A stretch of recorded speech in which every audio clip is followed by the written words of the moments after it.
Bonjour. En ce jour, nous célébrons la fête sainte scolastique, moniale et sœur jumelle de Saint Benoît. Elle fut la première moniale bénédictine.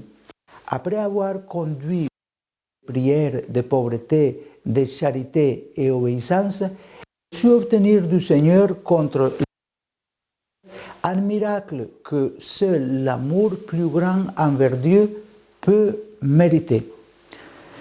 Comme pilule, à l'exemple de Saint, faisons la prière avec beaucoup de confiance.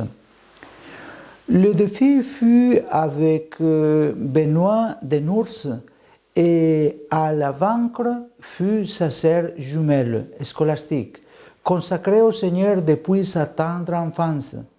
Ayant vécu à l'ombre de son frère, qui est le père du monachisme occidental, je vous rappelle que le monachisme oriental, c'est Saint Basile. Donc, scolastique, fidèle interprète de la règle que Saint a écrit. Scolastique, première moniale bénédictine, ayant vécu probablement entre 480 et 543, est native de Nursie. Très docile avec Benoît et avec, ils sont tous deux, on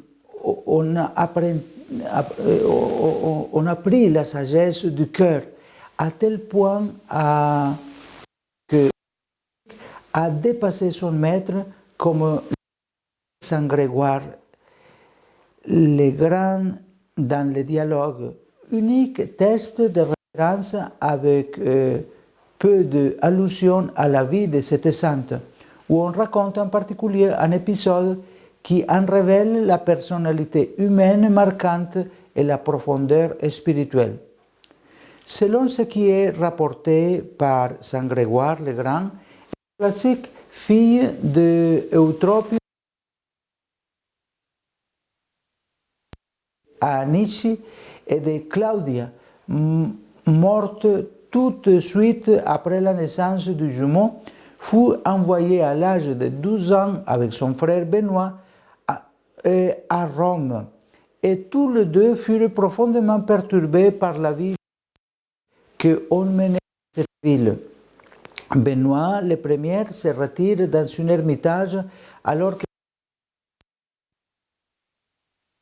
familial et manifeste un détachement reste et demande à son père de pouvoir se consacrer elle aussi à la vie religieuse, en entrant d'abord dans un monastère près de Nours et puis à Subiaco, en suivant qui avait fondé l'abbaye de Monte Cassino. Ici, seulement à 7 km de distance, elle fonde le monastère de Plumarol, où ensemble avec la règle de Benoît, donnant ainsi origine au rameau féminin de l'ordre bénédictin. Scolastique avait l'habitude de recommander l'observation de la règle du silence et d'éviter la conversation avec des personnes étrangères au monastère, même s'il s'agissait de visiteurs dévots. Elle avait l'habitude de répéter « se taire ou parler de Dieu », car quelle est la chose que mérite vraiment, quelle est la chose aussi importante que mérite vraiment qu'on parle d'elle? Mais Scolastique aimait parler de Dieu, surtout avec son frère Benoît, qu'elle rencontre une fois par an. L'endroit de cet entretien spirituel est une dépendance située à mi-chemin entre les deux monastères. Grégoire raconte qu'à la dernière de ces rencontres, le 6 février 543, peu de temps avant sa mort, Scolastique demande au frère de pouvoir prolonger l'entretien jusqu'au lendemain matin.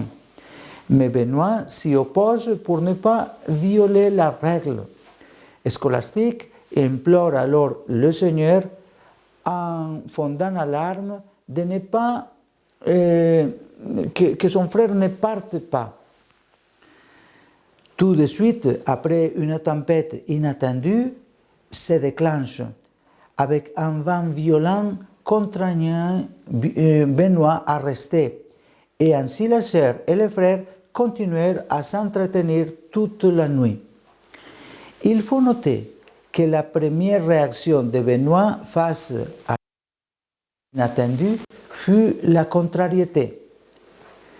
Dieu Tout-Puissant te pardonne, ma sœur. Qu'as-tu fait?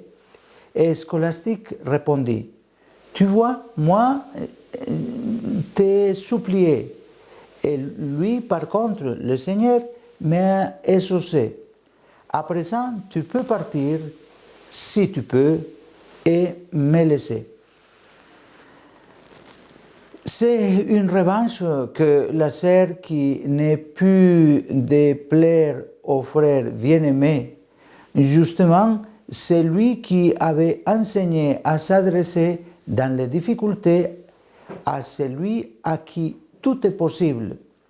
Voilà ce qui est remarquable dans les dons féminins des scolastiques, la douceur, la constance et aussi l'audace pour ce qu'elles désirent ardemment. 3 jours après cette rencontre, d'après le récit de Grégoire, Benoît eut la nouvelle de la mort de sa sœur dans un songe divin. Il vit l'âme de sa sœur monter au ciel sur la forme d'une colombe blanche. Il voulut donc l'ensevelir dans le tombeau qu'il avait préparé pour lui-même, où il sera aussi enterré peu de temps après. Comme leur esprit était toujours uni en Dieu, de la même manière, leurs corps furent réunis dans la même tombe. Prions aujourd'hui en particulier pour les bénédictins du monde entier, tant la partie féminine comme la part masculine. Et en même temps, remercions-le pour tout ce qu'ils font pour l'humanité à travers leurs prières et leur travail. Bonne journée à vous tous.